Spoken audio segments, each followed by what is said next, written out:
In light of the evening, maybe it was the aloneness in her laugh, or the distance of my smile.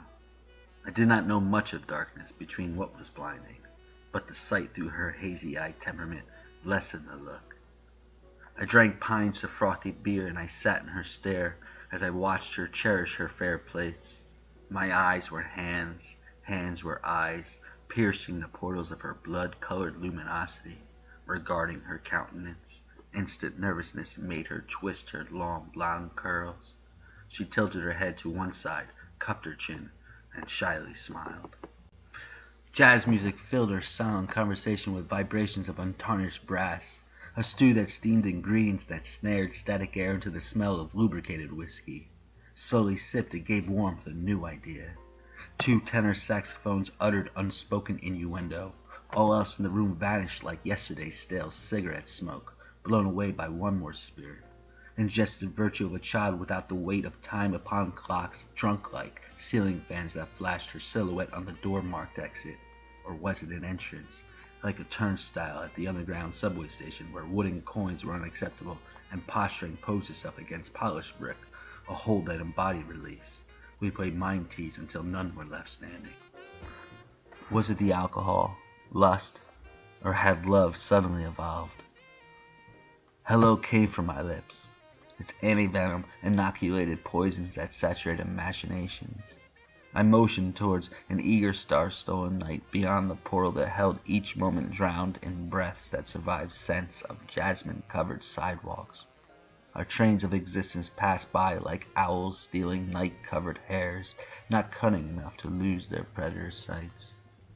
Tongues cleaved to the crowns of already arid mouths that no word steered into open as hesitation welted gesturing, and dread of our hearts casualty quickened postured toxins to spill, excessive swallow like from a shot glass that overdoses. We had witnessed too many flirtations concluding in repulsion, and the serpent of our past hissed as a reminder. It was the music that moved. I only sang so much to enchant rising suns into supernovas, destruction that gave form. Everything in that moment that brought hot to cold, light to darkness, energy that lived in the concrete past, with new songs that charmed the serpent to morph into an Ouroboros that swallowed oblivion and glided into the rhythm of songs. Lyrics in no way sway the imagination like actual performances. Melodies boogied on midnight stars, recoiled off black fissure in suggestive toe-tapping conjecture. Nothing like here and now, espoused on a whimsical whim, leaving the enliven of life in an elevated stupor, retorting with wishful muse. Fancy garments latent on wrinkled time. These heavens burst open with flicker as we conjoin harmonious words, enthused and tangible, meshed with magnetism, and we, the two of us, merge our wits to austere cornets blare, and beam from beyond winsome atmosphere, breathless and alive.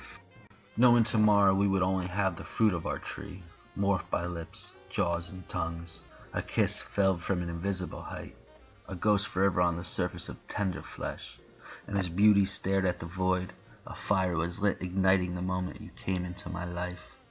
The night birds know this note that brought light to these early morning hours, filling space with wind of whistles between the border of two unsuspecting lands. The door opened in the silence as we closed both eyes and realized another. I said, "Do not fall back asleep and lock the gateways of prisons." Beckoned. We eased this comeliness of rapture's robust fragrance and expended gratifying moments relishing our purest wine of peculiarity.